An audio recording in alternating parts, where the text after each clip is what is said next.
RPF constable रो exam city information आसी जाइए जो मैंने आरपीएफ कनेस्टेबल 2024 में अप्लाई करते से सिटी इनफॉरमेशन से चेक करेंगे एग्जामिनेशन रो डेट और ता सहित कौ सिटी एग्जामिनेशन सेंटर पड़ी सहित आपंकर जो एग्जाम रो शिफ्ट रही जानीपारे एग्जाम आपने देखो आपंकर केमती डाउनलोड करेंगे जो सिटी इनफॉरमेशन केमती जानवे आप आरआरबी ऑफिशियल वेबसाइट विजिट करेंगे और होम पेज रे find and select CEN 02 2024 constable जो आपंकर नोटिफिकेशन गोटे फ्लेक्स हो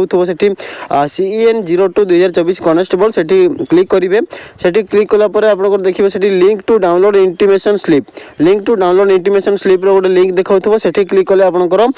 रजिस्ट्रेशन नंबर और डेट ऑफ बर्थ मागिब लॉगिन सेक्शन रे यही आपंकर ऑप्शन देखो रजिस्ट्रेशन नंबर मागिब और निजर डेट ऑफ बर्थ देलापर आप कैप्चा फिलअप करके लॉगिन रे क्लिक करेंगे लॉगिन रे क्लिक कले आपंकर जहाँ भी डिटेल्स आपंकर एग्जामिनेशन सिटी एवं आपंकर जो एग्जाम रोल नंबर आपंकर डेट कौ डेट एग्जामिनेशन रही